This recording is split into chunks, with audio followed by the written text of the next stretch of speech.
कि अपने polling percentage को बढ़ाइए ताकि यहाँ से इम्तियाज़ जलील साहब की कामयाबी भारी अक्सरियत से हो सके।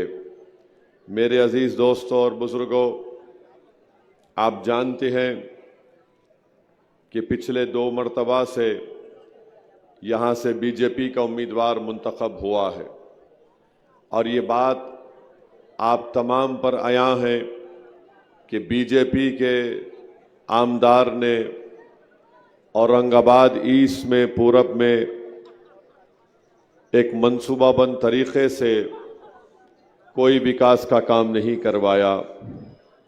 आप जानते हैं कि नारेगांव हो, मिसलवाड़ी हो, जिंसी हो, किराटपुरा हो, संजय नगर हो, बैजीपुरा हो, यहाँ पर मौजूदा विधायक ने, आमदार ने कोई काम नहीं करवाया। इसलिए काम नहीं करवाया रोड, ड्रेनेज का, पीने के पानी का, स्कूल का, क्योंकि वो जानता है कि यहाँ पर काम नहीं करवाना है।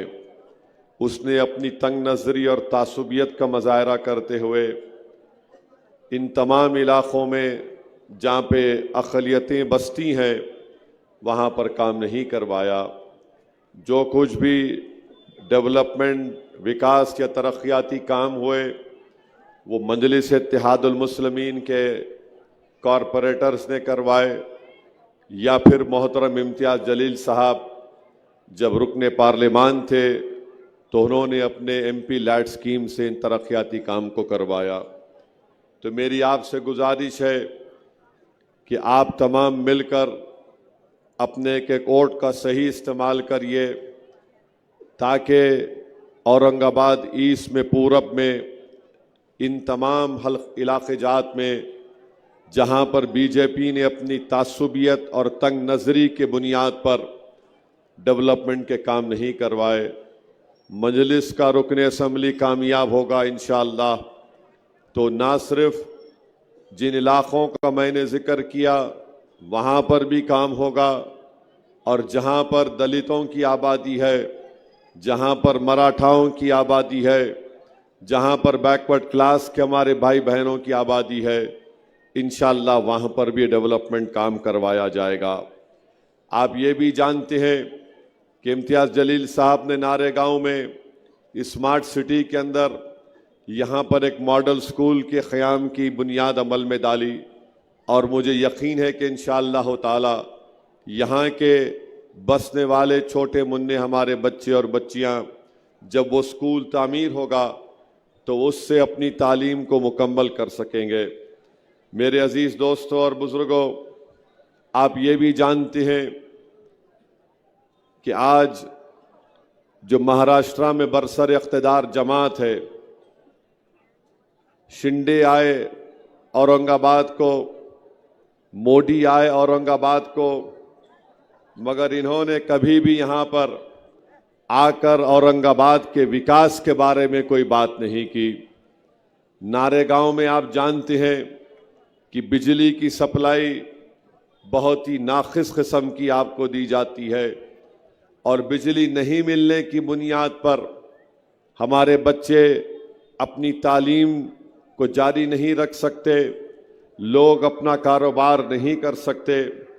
आप अंदाज़ा लगाइए कि अगर यहाँ पर बिजली नहीं मिल रही है तो इसका जिम्मेदार बीजेपी है, मुख्यमंत्री शिंदे है और यहाँ का आमदार अतुल सावे है।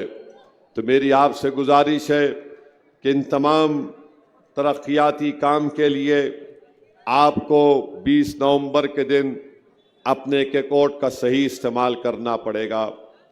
मैं एक और बात आपके सामने रखना चाहता हूं, वो ये है कि बीजेपी के इशारे पर, नरेंद्र मोदी के इशारे पर इम्तियाज़ जलील की कामयाबी को रोकने के लिए यहाँ पर ऐसे कई लोगों को खड़ा कर दिया गया जिनका मकसद जीतना नहीं है। उनका मकसद सिर्फ इतना ही है कि इम्तियाज़ जलील और मजलिस इत्तेहादुल मुस्लिमीन का उम्मीदवार यहाँ से आमदार मुंतखब ना हो जाए। इसीलिए ये लोग अपने आप को बेचकर औरंगाबाद के इत्तेहाद का सौदा करना चाहते हैं। मैं लोगों से कहना चाह रहा हूं, क्या तुम्हारा ज़मीर तुमको इस बात की इजाज़त देगा कि तुम रात में जाकर आराम की नींद सो सकोगे? तुम औरंगाबाद को नुकसान पहुंचाकर, तुम औरंगाबाद के इत्तेहाद को नुकसान पहुंचाकर, तुम औरंगाबाद में जो एक सियासी क़ियादत आपने पैदा की, उसको रोकने के लिए तुम अपने आप को वो ताकतों के लिए इस्तेमाल हो रहे हो जो हमारे वजूद के खिलाफ हैं। आज मैं आपको बता रहा हूं, ये जितने आज़ाद उम्मीदवार या फिर जो समाजवादी पार्टी से उम्मीदवार खड़े हैं, ये तमाम के तमाम उन दुश्मनों से मिले हुए हैं जिनका रास ताल्लुक़ उस शख्स से है जिसने हमारे नबी करीम सल्लल्लाहु अलैहि वसल्लम के शान में गुस्ताखी करने की कोशिश की। आज इम्तियाज़ जलील की मुखालिफत किस बुनियाद पर की जा रही है? मैं ये दावा तो नहीं कर रहा हूं कि इम्तियाज़ जलील बड़े फरिश्ते हैं। मैं ये दावा ज़रूर कर रहा हूं, इम्तियाज़ जलील एक इंसान है।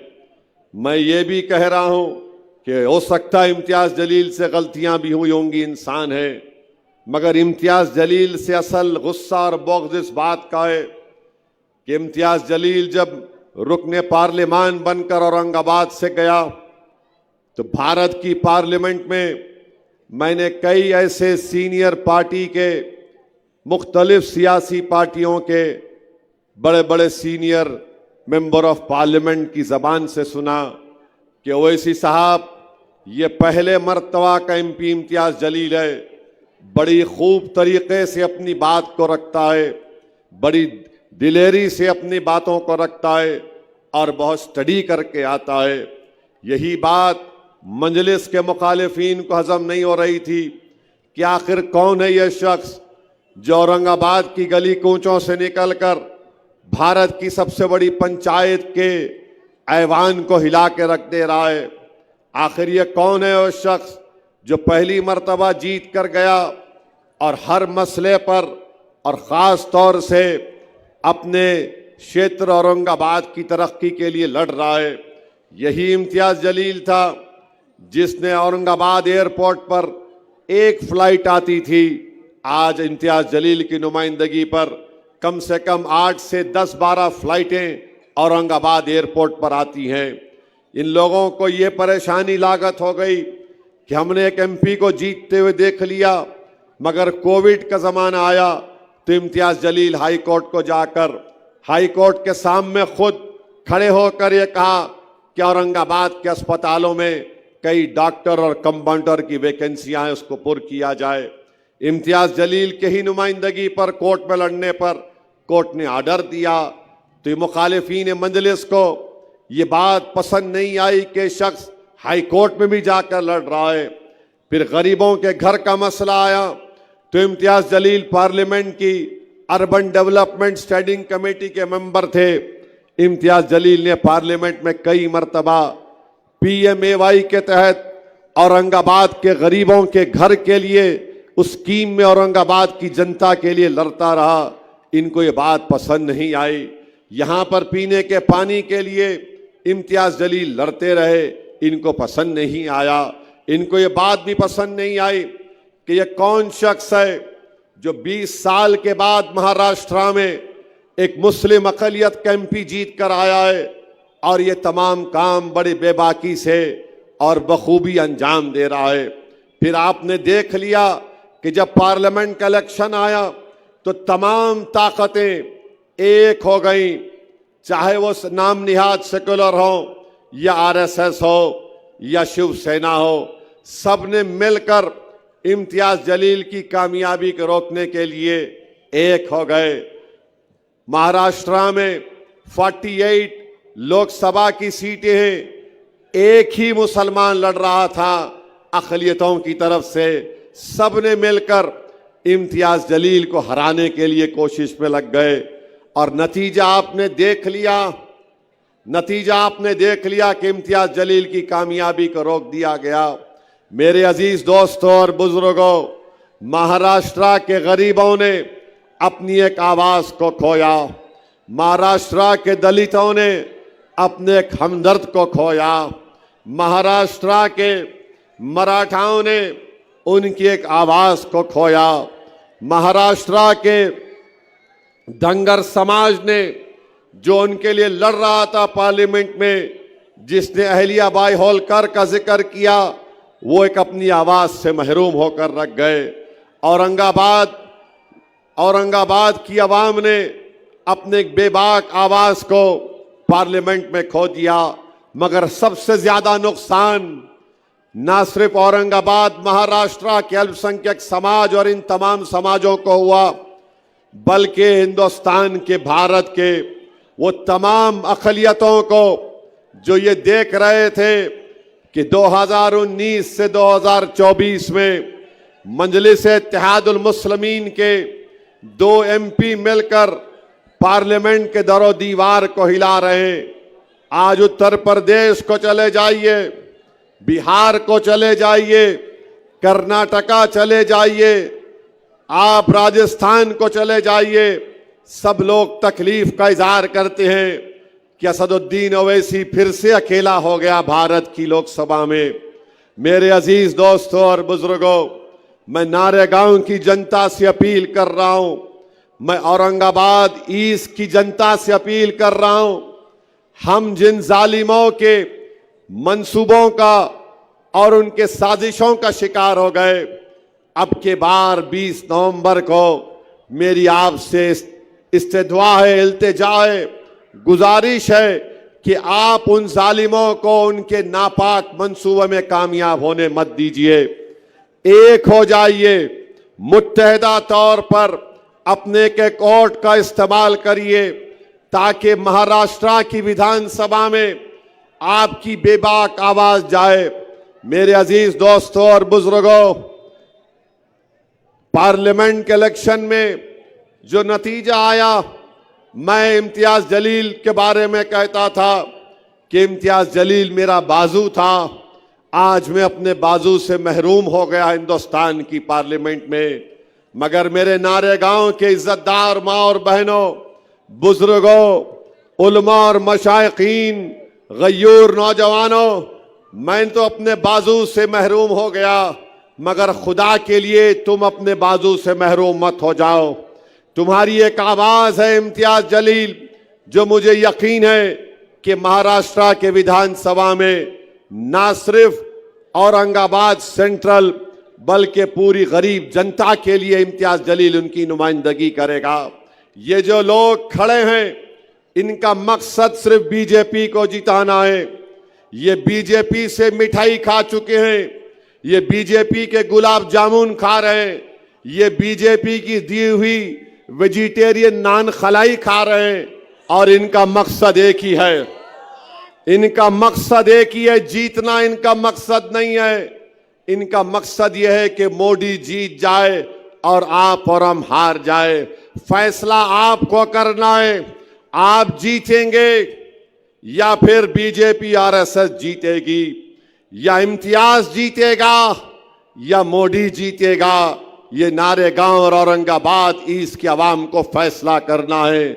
मेरा विजदान मुझसे पुकार पुकार कर कह रहा है कि इंशाअल्लाह ताला यहां से हक की कामयाबी होगी, बातिल की शिकस्त होगी।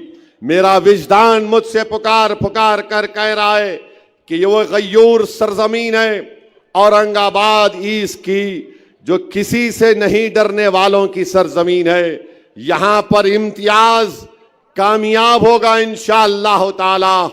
और ये जो मीर जाफर मीर सादिक की औलाद है, इनको बदतरीन शिकस्त आप और हम मिलकर देंगे इंशाअल्लाह ताला। हम ये मंजलिस को कामयाब करेंगे ताकि औरंगाबाद ईस्ट की जनता का फायदा हो सके। अरे यहाँ का एमएलए नाकारा आमदार है, जो इन तमाम इलाके जात में काम नहीं करवा सका, इसको फिक्र ही नहीं है। तो मेरी आपसे गुजारिश है कि आप मुत्तहिदा तौर पर अपने वोट का इस्तेमाल करिए। मैं कलाम में तकरार का आदी नहीं हूं, मगर जो लोग आज मंजलिस की मुखालिफत में गुफ्तगू कर रहे हैं, रिकेक हमले कर रहे हैं और पर्सनल अटैक कर रहे हैं। मैं उनसे इतना ही कहना चाह रहा हूं, याद करो 2014 को, याद करो 2014 को, जब तुम राष्ट्रवादी कांग्रेस में थे और तुमने अपने साथ राष्ट्रवादी कांग्रेस के एक बहुत बड़े मुस्लिम नेता के साथ दिल्ली में मेरे घर पर वक्त लेकर मिलने को आए थे। मैं तुमको जानता भी नहीं था, तुम मेरे घर को आए और उसमें एक शख्स थे जिनका नाम वो आले रसूल सादात थे। वो मेरे घर में आए, इसरार कर रहे थे। मैंने कहा ये बात करेंगे, तो मुझसे आकर घर में बैठकर मैंने उनकी, जो मुझसे हो सकता था, मैंने उनकी खातर तवाज़ो की।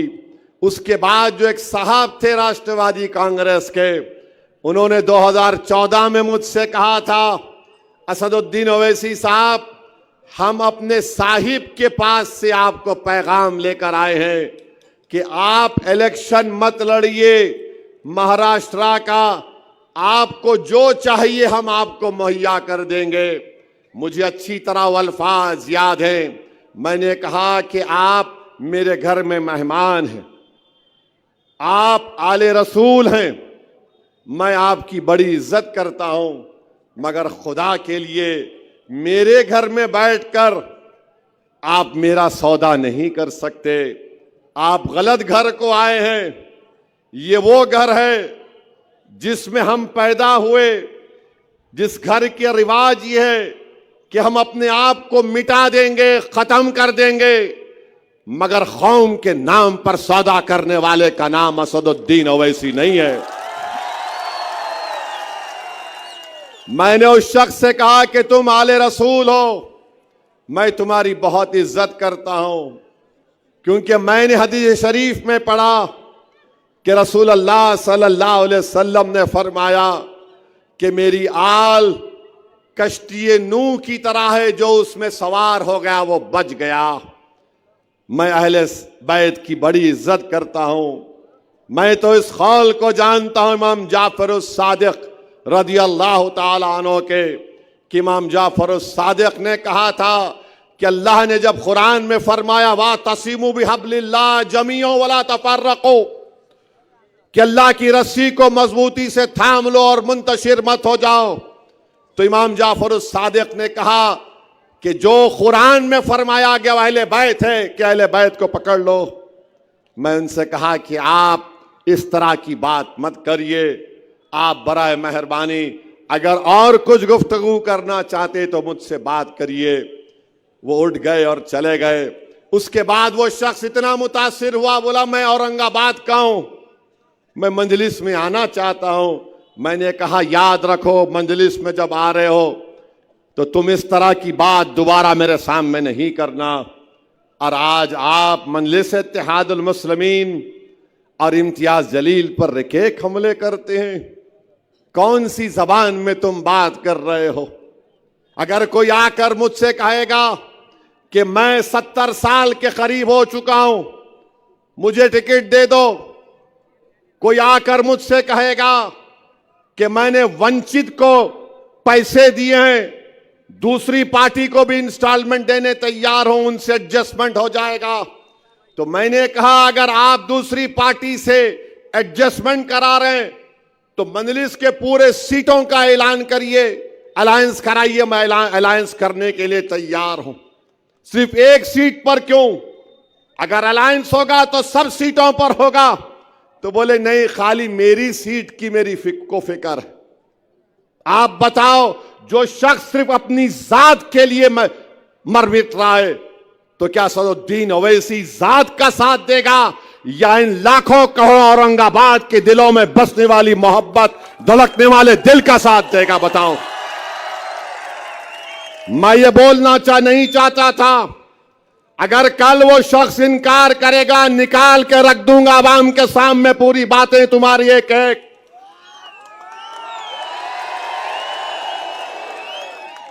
मैं 70 साल का हो गया, अरे अगर 70 साल के हो गए तो अल्लाह अल्लाह करो ना, कौन रोक रहा। 70 साल का हो गया मैं,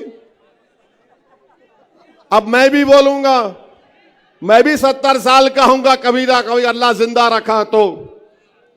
नहीं, मैं 70 साल का हो गया, I want one more election. क्या बात है, क्या बात है, बताइए आप। और कौन है ये समाजवादी पार्टी?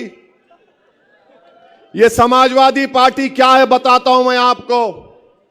2013 में अखिलेश यादव उत्तर प्रदेश के चीफ मिनिस्टर थे और चीफ मिनिस्टर रहते हुए मुजफ्फरनगर का फसाद हुआ।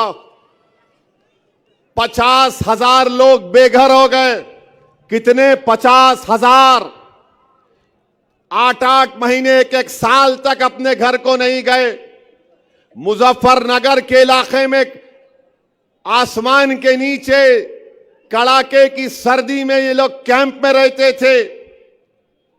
उस कैंपों में 2 या 3 दिन मैं फिरा, मजलिस की तरफ से उनको रिलीफ दिया, पैसे दिया।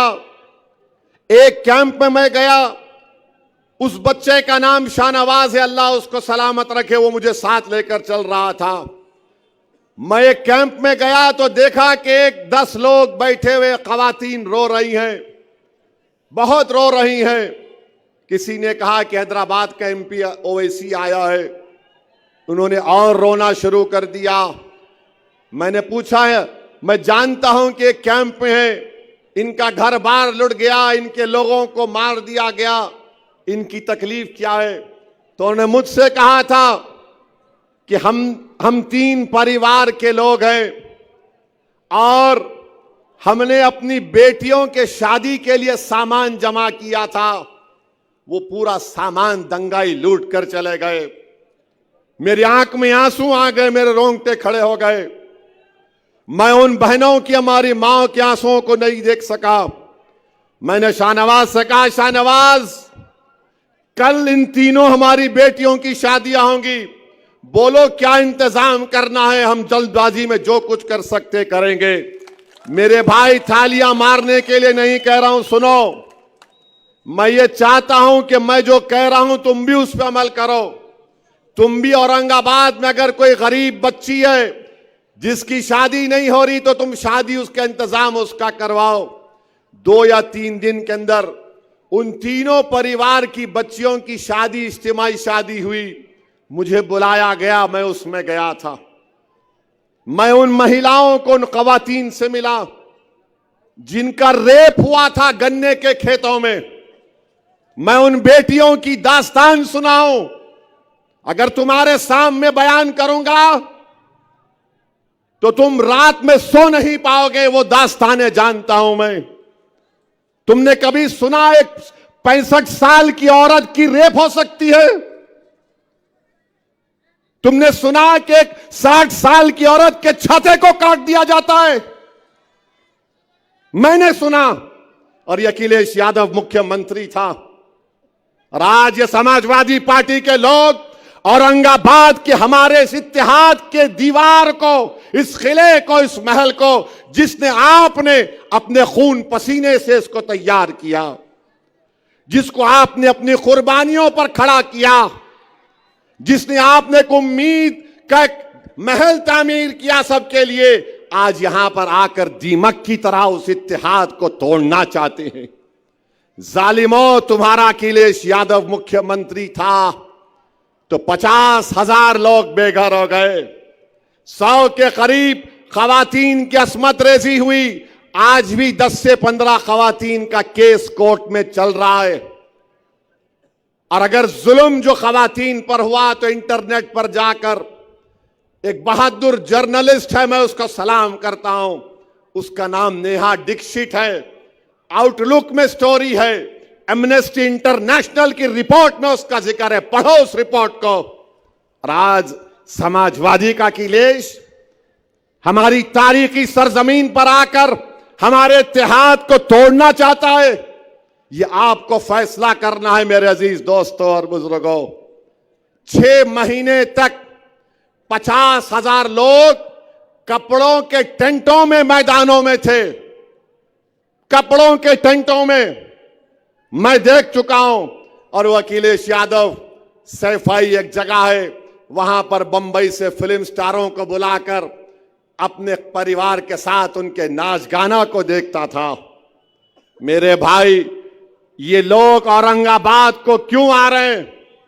इसीलिए आ रहे हैं कि इनको पूरे महाराष्ट्र में, पूरे कर्नाटका में, भारत में तेलंगाना के बाद अगर कहीं पर आपकी ताकत नजर आती है, कहीं पर तुम्हारा रोब और दबदबा नजर आता है, कहीं पर तुम्हारा सियासी शऊर नजर आता है, कहीं पर तुम्हारी मोहब्बतें नजर आती हैं, ये तमाम जालिम ताकतें, ये तमाम नफरत करने वाले आ रहे हैं कि मोहब्बत के ऊपर जो तामीर आपने किला किया, जिसके इत्तेहाद की मिसाल सिर्फ महाराष्ट्र नहीं दुनिया देता है। हिंदुस्तान की पार्लियामेंट में जब इम्तियाज जलील मेरे साथ थे तो बीजेपी और कांग्रेस के एमपी बोलते थे कि इन लोगों ने औरंगाबाद को अपना दूसरा किला बनाया है, आज उस किले को कमजोर करना चाहते हैं। तो मेरे अजीज दोस्तों और बुजुर्गों, ये आपको फैसला करना है, क्योंकि इस चिराग को जो आपने जलाया है ना, तुम नहीं जानते इस चिराग की रोशनी से कितने लोग हसद करते हैं। ये चिराग जो तुमने जलाया है, मेरी इज्जतदार मां और बहनों, मेरे गयूर नौजवानों, मेरे बुजुर्गों, मेरे उलमाओं, ये चिराग जो तुमने जलाया है, इसमें तेल नहीं है, तुम्हारा खून पसीना है, याद रखो। ये तुम्हारा खून पसीने से चिराग जो तुमने इत्तेहाद का जलाया, जिसकी रोशनी पूरे महाराष्ट्र से बाहर जा चुकी है, सारी दुनिया तुम्हारे इत्तेहाद और सियासी शऊर की मिसालें देती हैं। इसीलिए हसद करने वालों को ये चीज पसंद नहीं आ रही है। इसलिए तमाम मीर जाफर, मीर सादिक, तमाम यजीद के एजेंट और तमाम इबलीस के चाहने वाले जमा हो गए कि इम्तियाज नहीं जीतना, और मिठाई और गुलाब जामुन जा रही है। ठीक है नौजवानों, खूब दबा के खाओ मिठाई गुलाब जामुन, रोकना नहीं अपने आप को। मिठाई उनकी खाना और डकार मजलिस इत्तेहादुल मुस्लिमीन के नाम पर लेना। गुलाब जामुन उनका खाना, मगर 20 को बटन दबेगा पतंग पर। ये लोग ये समझ रहे हैं कि पैसों से कुछ कर लेंगे। अरे जालिमों, मैं पूरे भारत में फिरता हूं, मगर ये ऐसी जगह है जहां पर हैदराबाद से लोग आते और बोलते साहब हम बरसों से औरंगाबाद आ रहे, हमारा कुछ भी नहीं होता, यहां पर हम सेफ तरीके से जाते। अच्छा, इसकी मिसाल समझाने के लिए बोल रहा हूं। झारखंड में एक एक्टर है मिथुन चक्रवर्ती, उन्होंने कुछ अनाप शनाप बक दिए, वो काट के करेंगे क्या की करेंगे, नो खाली काटना जानते हैं लोग। उन्होंने झारखंड में बीजेपी के जलसे में गए, क्या हुआ मालूम? पाकिट मार दिया उसकी, उसकी पाकिट मार दिए। अब उन्हें किसको काटता कि नहीं मालूम, कुदरत का निजाम। उन्हें बोला काटता तो बीजेपी के ही मीटिंग में उसकी पाकिट काट दिए। है इंटरनेट पे है, देखो आप, हजरत गूगल पे मार के देखो, उसकी पाकिट मार दी। ये क्या पाकिट प्लेयर पूरे बीजेपी के जलसों में आते हैं क्या? मैं झारखंड का बोल रहा हूं, यहां का नहीं बोल रहा हूं। पेपर में आया। तो मेरे भाई, आपके इस इत्तेहाद को मजबूत रखिए। अभी ये शिंदे बोल रहे, बात करे कि अमित शाह बोल रहे हम लाडकी बहना, लाडली बहना, ऐसा चीर चीर के बोल रहे। हम 1500 रुपये अकाउंट में डाले, 1500 रुपये आए, इनके घर से नहीं आए, तुम्हारा पैसा है रखो। 1500 रुपये आ रहे, ठीक है ना। अब बताओ शिंदे अमित शाह औरंगाबाद में मैं मार्केट को भी जाके मंगाया, अभी 10 मिनट बाकी है।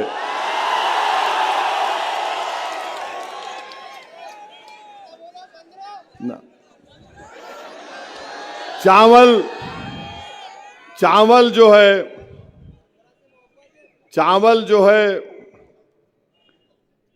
30 रुपए था जब मोदी प्रधानमंत्री बने औरंगाबाद में, अब जो है 72 रुपीस हो गया।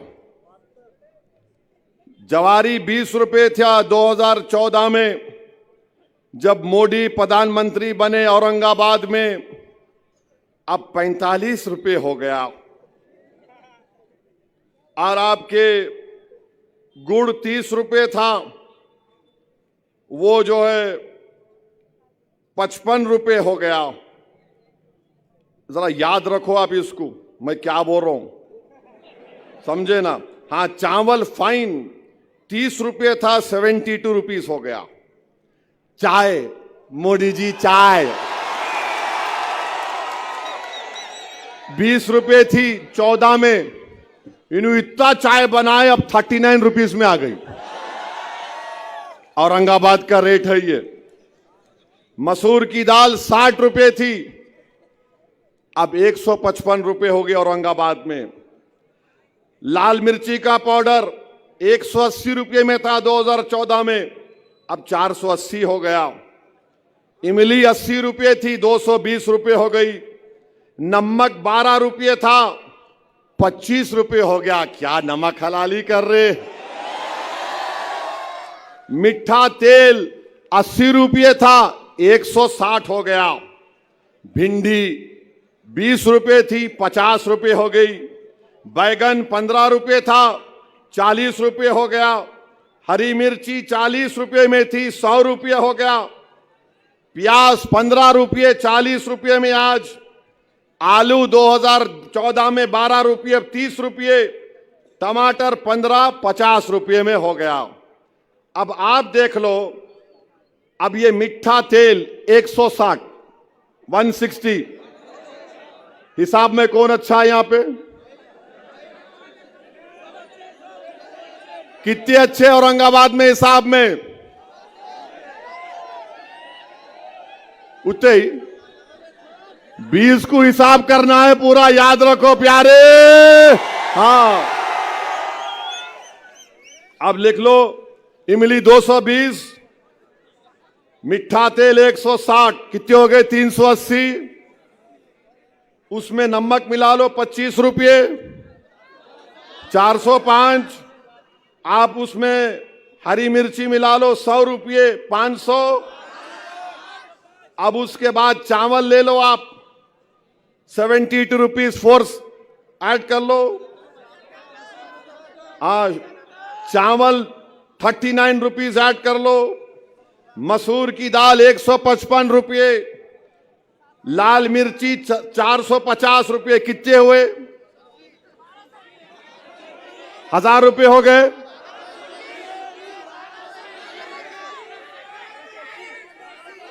नौ 921, 1221। अब हमारी मां और बहनों का फेवरेट आइटम एलपीजी सिलेंडर। वो एलपीजी सिलेंडर जो है, मोदी जी इतना गैस छोड़े 10 साल में, माने लाइटर वेन में, दिल पे नहीं लेना, 450 रुपये से 900 से 1000 रुपये में हो गया। अब 1500, इन्हों क्या बोल रहे शिंदे अमित शाह, लाडली बहन 1500 रुपये दे के 2000 तुम्हारे से निकाल ले रहे। समझे आप? इसको बोलते गुजरात मॉडल। 1500 रुपये अकाउंट में, 2000 रुपये निकाल लो। अब उन्हें बड़ा खुश, 1500 आए। अब उसको नहीं मालूम, जाके मार्केट में गए तो हैदराबाद में बोलते हैं इसके मुंह में मट्ठी पड़ो, 1500 लेके 2000 निकाल दिया। तो हमारे महाराष्ट्र की जनता से हम अपील कर रहे, हमारी माँ और बहनों से अपील कर रहे, 1500 आए रख लो, मगर सबसे ज्यादा महंगाई इन्फ्लेशन पूरे भारत में महाराष्ट्र में है। और महाराष्ट्र के महिलाओं को सेफ्टी होना। आपको मालूम महाराष्ट्र में 2022 में 2904 खवातीन महिलाओं का रेप हुआ। आपको मालूम महाराष्ट्र में 2022 में 12,260 महिलाओं का किडनैपिंग हुई। महाराष्ट्र में 2022 में महिलाओं पर हमले 5,209 हुए। अरे अमित शाह, शिंदे, फडणवीस, तुमको क्या हो गया? रेप हो रहा है महिलाओं का, किडनैपिंग हो रही है, असॉल्ट हो रहा है, और तुम बोल रहे हम 1500 दिए, 1500 दिए। क्या कर रहे तुम? महिलाओं की सेफ्टी महाराष्ट्र में आज नहीं है। आए दिन महिलाओं का किडनैप हो जाता है, महिलाओं पर असॉल्ट होता है, सेक्सुअल वायलेंस होता है। मगर ये बीजेपी, ये अमित शाह, ये फडणवीस बोल रहे हम 1500 दिए, 1500 दिए। अरे तुम तो मोदी बोले थे ना 15 लाख आएंगे, वो 15 लाख की जगह 1500 आ गए। तो बहरहाल मेरे अजीज दोस्तों और बुजुर्गों, मैं आपसे अपील कर रहा हूं कि 20 तारीख के दिन एक एक वोट डालकर इम्तियाज जलील को आप अपना आमदार बनाइए। और ये जो यहां का आमदार है, क्या नाम है? हाँ, सावे। अरे भाई साहब, जरांगे पाटिल के ऊपर जब पुलिस लाठीचार्ज हुआ, तुम उस वक्त गार्डियन मंत्री थे, तुम नहीं गए जरांगे पाटिल के पास? क्यों नहीं गए जरांगे पाटिल के पास? तुम क्यों नहीं गए तुम जरांगे पाटिल के पास? सावे, तुम आज मोदी के पास बैठे हुए, जब जरांगे पाटिल पे लाठीचार्ज हुआ तुम गार्डियन मिनिस्टर थे, तुम नहीं गए। क्यों नहीं गए? क्या चीज तुमको रोकी? मैं मराठा समाज को एक पैगाम दे रहा हूं, मजलिस के जितने उम्मीदवार आमदार बनेंगे इंशाअल्लाह ताला, महाराष्ट्र की विधानसभा में जाएंगे तो मराठा रिजर्वेशन, मराठा आरक्षण के लिए आवाज बुलंद करेंगे। मैं मराठा समाज को पैगाम दे रहा हूं, हम आपके लिए लड़ेंगे, आपको आरक्षण मिलना चाहिए। मगर क्या मोदी देंगे, क्या फडणवीस देंगे, ये इनको सोचना है। और शिंदे साहब को मैं बोलना चाह रहा हूं, शिंदे को मालूम हो गया कि मैं अब मुख्यमंत्री नहीं बनने वाला हूं। फडणवीस को भी मालूम हो गया कि मैं नहीं बनने वाला हूं, इसीलिए फडणवीस औरंगाबाद आके दूल्हे भाई का नाम लिया, असदुद्दीन, असदुद्दीन, असदुद्दीन। अरे फडणवीस, तुम जरांगे पाटिल का नाम लेते, मगर नहीं लिए, मेरा नाम लिए। अरे तुम नाम बदल दिए, मगर जिस जगह का तुम नाम बदले उसी जगह पर 2024 में 256 महीने में जून तक किसान खुदकशी कर लिए। मेरे भाई, गांव में, देही इलाकों में बच्चों की शादियां नहीं हो रही, बेटियां नहीं, बेटों की शादी नहीं हो रही है। ये हाल महाराष्ट्र में शिंदे, फडणवीस, मोदी ने बना के रख दिया। अब हिंदू मुस्लिम कर रहे हैं, हिंदू मुस्लिम करो, हिंदू मुस्लिम करके बांटो, तोड़ो। मेरी आपसे अपील है कि आप इनके मंसूबों में उनको कामयाब होने मत दीजिए। ये जो पीछे से वार करना चाहते हैं, इनको पहचानिए। ये जो लोग खड़े हुए हैं, ये सिर्फ हराने के लिए खड़े हैं। 20 तारीख के दिन मेरी आपसे अपील है कि एक एक वोट को इस्तेमाल करिए। आप पतंग के निशान पर बटन दबाइए, उम्मीद की बुनियाद पर बटन दबाइए। पार्लियामेंट इलेक्शन में हमको धोखा दिया गया, हमको मक्कारी की गई और हमारे इम्तियाज जलील को कामयाबी से रोक दिया गया। जब 20 तारीख को जाएंगे तो याद रखिए, ये वो इम्तियाज जलील है जिसने, जब रसूलुल्लाह सल्लल्लाहु अलैहि वसल्लम की शान में किसी ने गुस्ताखी करने की कोशिश की, यही इम्तियाज जलील ने पूरे महाराष्ट्र के गरीब और मजलूम और गुलामान मुस्तफा को उठाया और जगाया और 10,000 गाड़ियों के साथ इम्तियाज जलील बंबई पहुंच जाता है। इसीलिए आज इम्तियाज जलील के खिलाफ सब आवाज उठा रहे हैं। मैं आज भी कह रहा हूं, याद रखो, जो लोग इम्तियाज जलील के खिलाफ वोट नहीं देने की बात कर रहे हैं, अरे तुम किसका नुकसान पहुंचाना चाह रहे हो देख लो। मगर मुझे यकीन है यहां की आवाम पर, यहां की मां और बहनों पर, गयूर नौजवानों पर कि 20 तारीख को औरंगाबाद के फिजाओं में क्या नजर आएगा। 20 तारीख को औरंगाबाद के गली कूचों में क्या नजर आएगा। हर घर से क्या आवाज आएगी, हर दिल क्या पुकारेगा, हर दुआ में क्या होगा। तो मेरे अजीज दोस्तों और बुजुर्गों, मेरे भाई इम्तियाज जलील को कामयाब करिए। आपको एक अच्छे आमदार की जरूरत है जो आपकी खिदमत कर सके। ऐसे लोगों को कामयाब होने मत दीजिए। जिसने 10 साल से कुछ काम नहीं करवाया, तो मेरे साथ नारा लगाइए, नारे तकबीर। पतंग को, पतंग को, पतंग को। और मेरे साथ एक्शन करिए। कैसा करते अपना एक्शन डाल के सबको। यस, सलाम अलैकुम। कल कहां जलसा है? कल कहां जलसा है? कल एक जलसा है, उसमें आएंगे आप लोग। जरा आना, जरा ताकत दिखाना। मोदी जो है गाड़ियां भिजा भिजा के लोगों को ला रहे, आओ आओ आओ आओ, मगर आप खाली चलते हुए आ जाओ, काफी है। अस्सलाम वालेकुम।